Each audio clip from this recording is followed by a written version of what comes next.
tell us about what we're going to be doing today. Yeah, so we're going to be tapping together. I'm going to be tapping with you. We're turning the tables on you, usually on leading people through. We're putting you on the couch now. Okay. And then everyone else at home is going to follow along. And one of the great things about this process is that I'll cue everyone as to what they need to think and do, and it'll be a shared experience. Okay, I can't wait. You ready to get started? I'm a little nervous, but I understand. I'm used to being in that chair, not this chair, but I'm ready. All right, so the first thing we do is we want to decide what we're working on, right? So what's our target? So let's do this. Let's actually take a moment, close our eyes, and take a deep breath. And everyone at home, do the same thing. Just take a moment. Feet on the ground, close your eyes, take a deep breath. And we want to try to identify something in our life that's stressing us out. Try to pick one specific thing. We don't want to just say the world or life. We want to think about something someone said or did, an upcoming event, maybe something with our body. If you're in physical pain, you can tune into that. Tapping is great for physical pain. So just take a moment to notice that. So just pick your target. And when you know what your target is, give it a number on a 0 to 10 scale in intensity.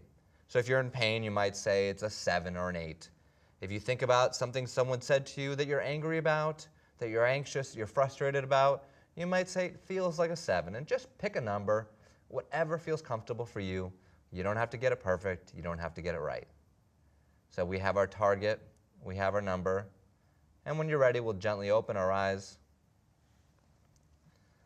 So Mike, before we start tapping, will you share with our audience what it is that came up for you? Oh yeah, well I know exactly what it is for me in this moment. I guess I would say it is a struggle balancing life, and it's almost as if sometimes life feels really full. And lately, as my life has become busier and busier, it feels like I have a fear that I have to choose between having successful personal relationships and having a career. And that's hard. And this is a challenge that I think a lot of people are faced, right? What time do they put into their business? What time do they put into relationships? There's so much time crunch. So when you talk about that, what's the emotion that comes up? A lot of things. Well, the thought sounds, the fear, well, it's a fear. So it's fear, but it sounds, it's one sentence. I can't have it all. I have to choose. So it's fear. Where do you feel that in your body? Right now I feel it in my face, okay. But it started off in my chest. Okay. And the intensity, 0 to 10? Probably a 7. Okay. Yeah. So very simply, just taking a few minutes to identify this is the surface level. Everyone at home, just think about it. We're starting to tap with just the surface stuff, whatever comes up, right? And then we can go deeper. So we start by tapping on the side of the hand. It's called the karate chop point. Whatever hand feels comfortable for you. And just tap gently like this, and then repeat after me. And I'm going to use words that are specific to Dr. Mike's situation. Everyone else tap along with us, even with the same language. Here's what's amazing about tapping. Someone could be tapping on some back pain. As long as the intention and the focus is there, we can be tapping on something else completely, and they'll get results. Amazing. And the other thing that often comes up, too, is a lot of people at home are nodding their heads and saying, yeah, I feel the same way. Right, I'm sure. All right, so tapping the side of the hand. Even though I feel all this fear in my heart. Even though I feel all this fear in my heart. All this fear in my face. All this fear in my face. When I think about this thought. When I think about this thought. That I can't have it all. That I can't have it all. I choose to relax. I choose to relax. And feel safe now. And feel safe now.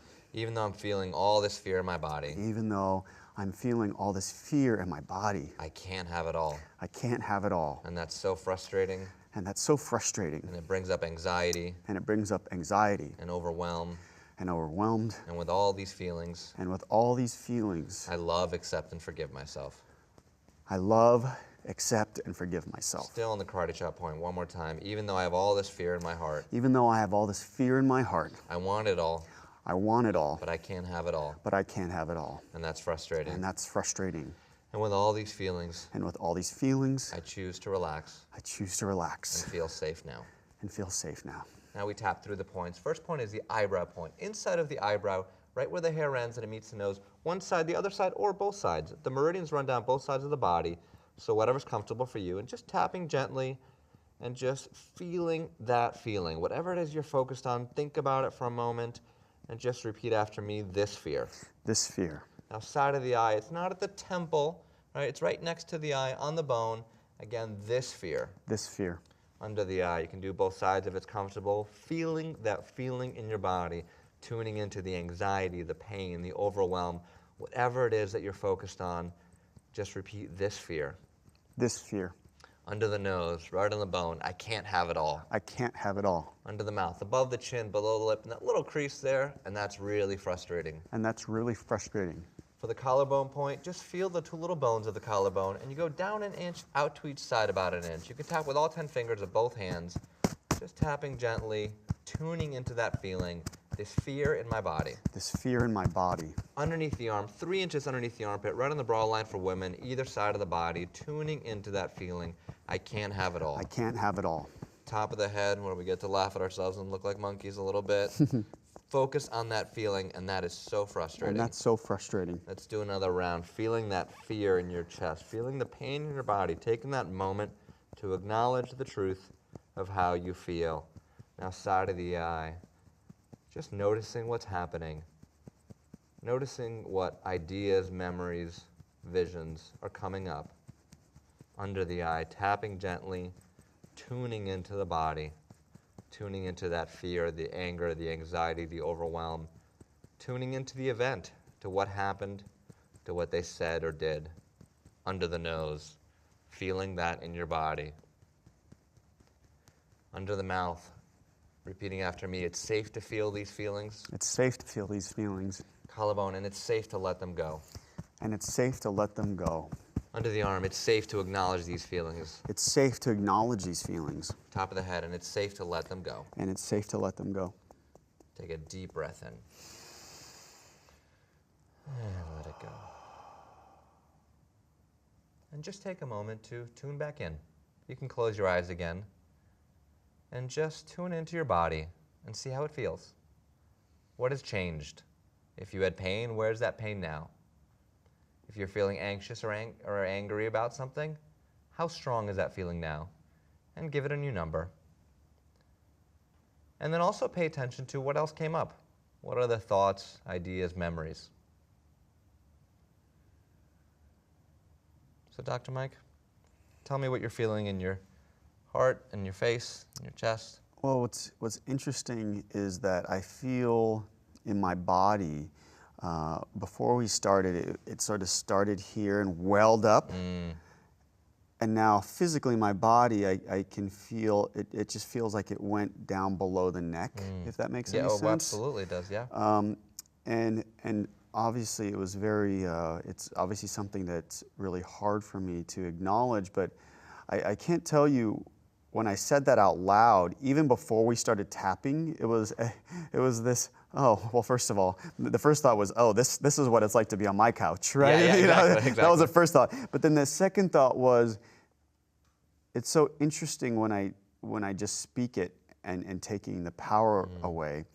And then when I was tapping it, first of all, it's interesting that there were sensations, and then for me, when you were talking about, acknowledge some of the feelings as we were tapping through this, and sort of the feeling, I would say physically sort of came down from above my neck to below my neck.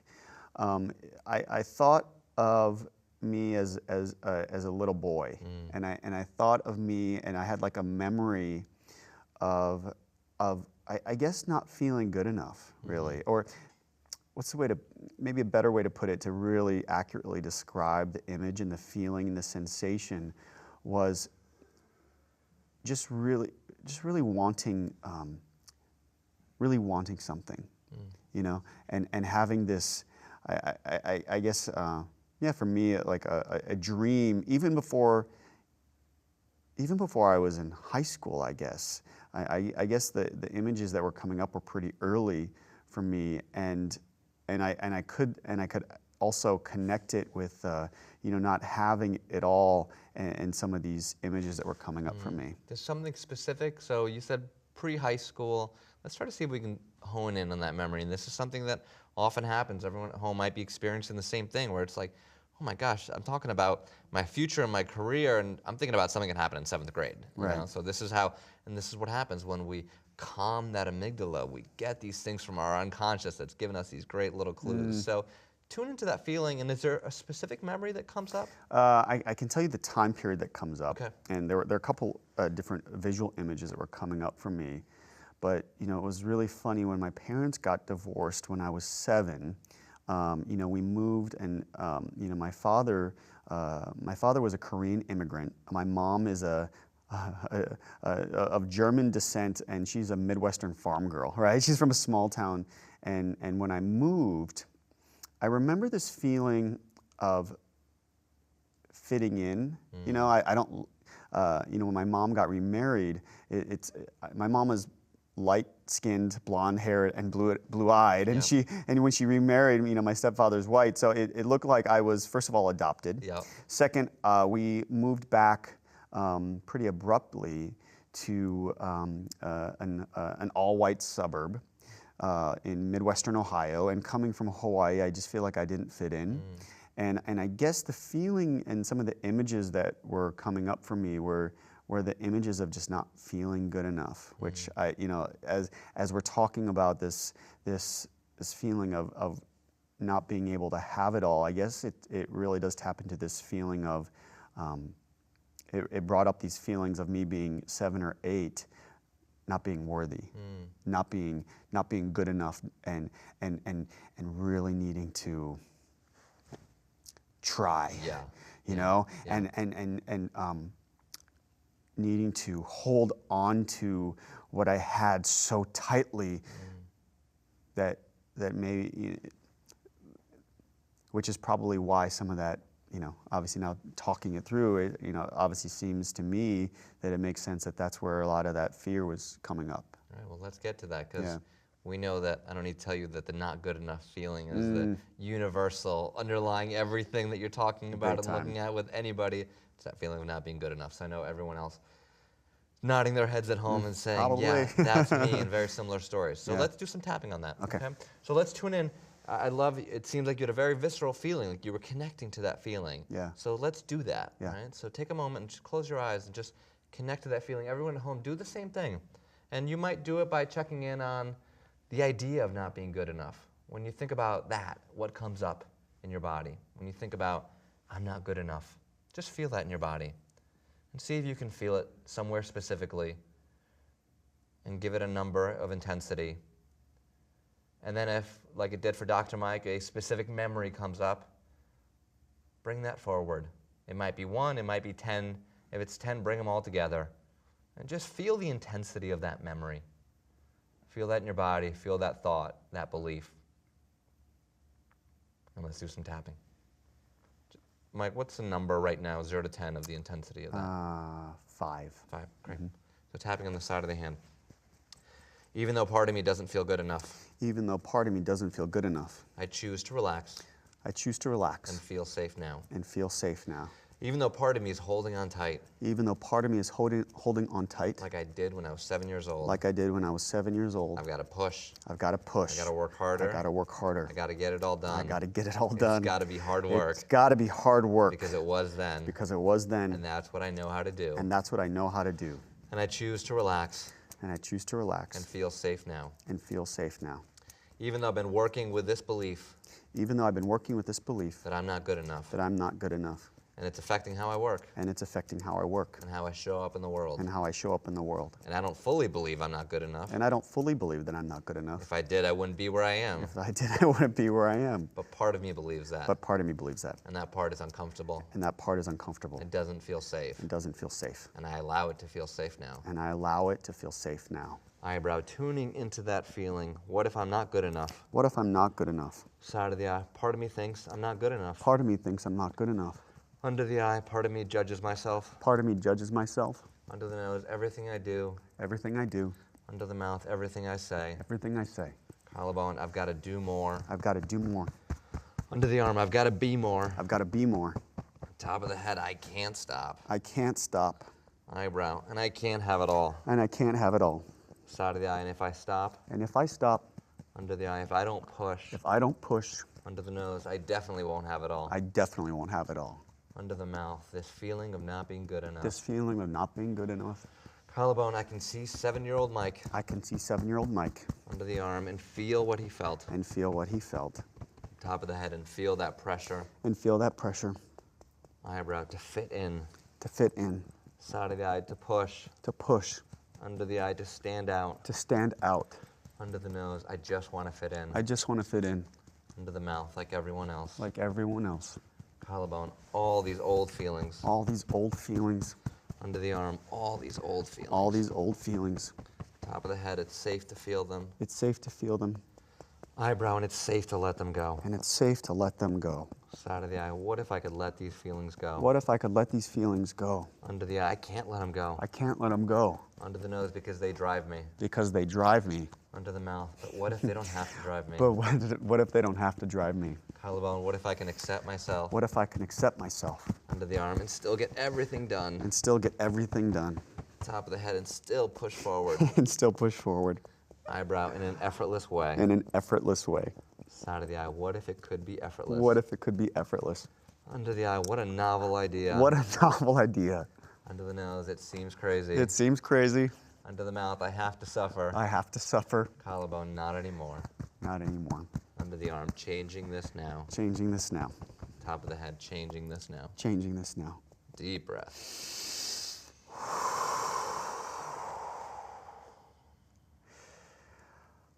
Whew. So everyone at home, just take a moment to tune in. What are you feeling in your body now? What else came up for you? What changed? What resonated in that language? What didn't? What's the number now? And what is there left to work on? That was really transformative, I have to tell you. And I have to say that all the words that you were using, and I was laughing because your words really did accurately, spot on, describe the way I talk to myself and talk to my own brain. You know, I think my brain talks to me and I talk back, right? Yeah. And it's like the words you chose, it's like, is he a mind reader? That's exactly what I say to myself. And it's so funny that I don't, you know, obviously I'm usually in that chair, but and so many times I don't think I'm gonna speak for myself. Sure. I don't think that I verbalize that to anybody sometimes. Yeah. And sometimes I do, sometimes I don't. But it's so funny, and it's almost like the lightheartedness of the transformation. And I have to say that it was the tapping and also the verbalization together. Absolutely. It was almost like, man, it's so funny to say my core negative beliefs out loud. Yeah. And then to have somebody else, like you led me exactly to what I was feeling, and then to have that tapping sensation, and then I have to say that I felt a release. I felt, I don't know, it felt powerful to acknowledge, you know, before we were going to do this, I thought, am I gonna actually talk about what I'm really experiencing in my life, or am I gonna give him something that's sort of, Yeah, like I'm stressed out about this. maybe something that's like a 1, but I'm going to pretend that it's worse. Yeah. And I'm so glad that I, was actually brave enough, because I also have to say that I feel powerful enough to acknowledge that. And there's something about the tapping that also felt,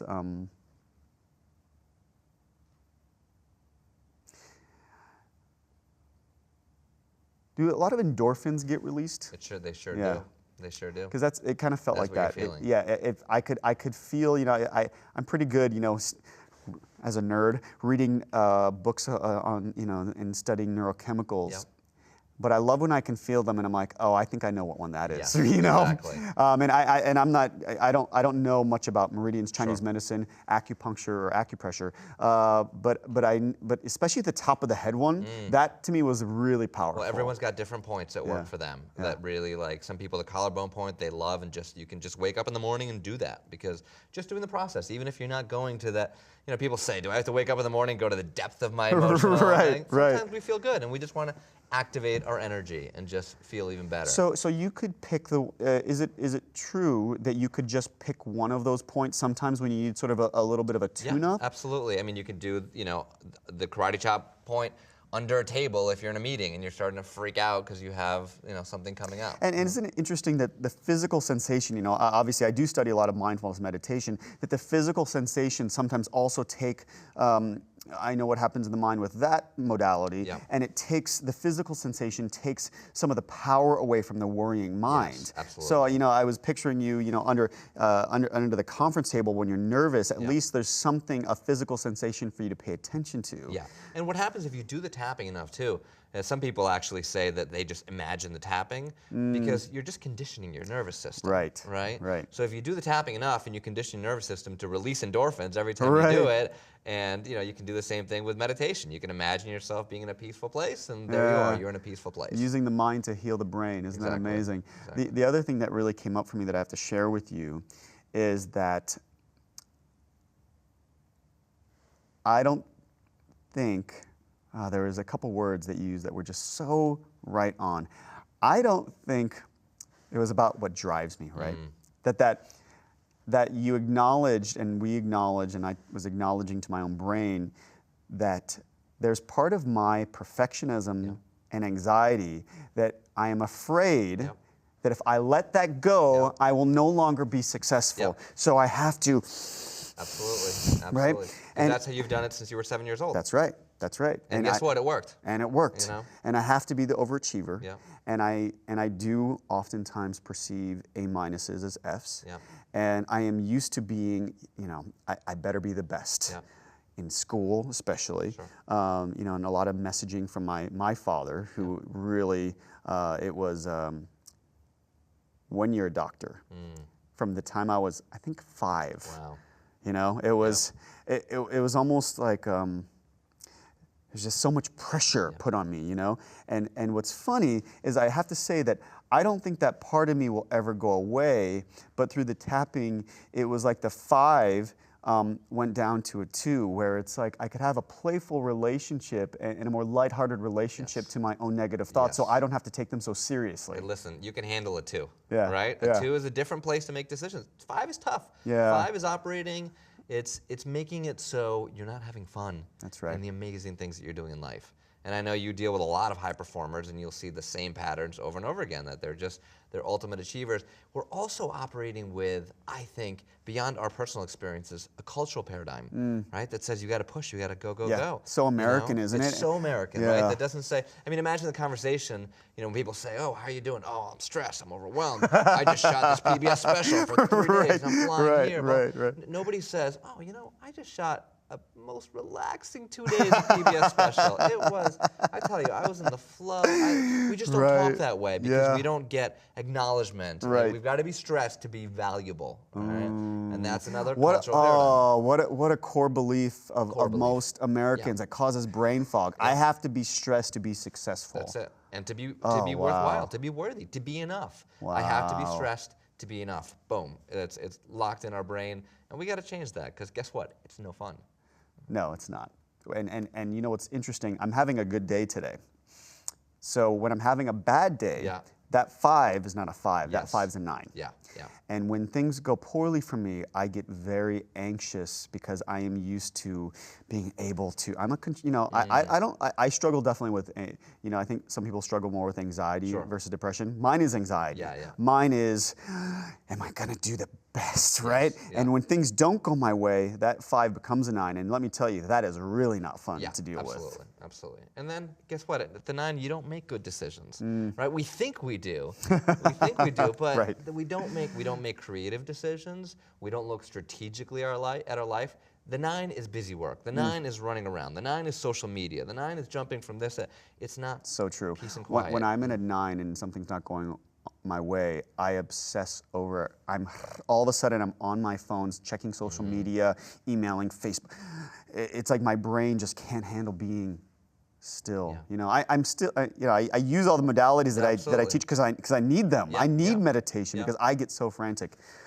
Nick, thank you for this. You're welcome. I will say that this was honestly a transformative experience for me.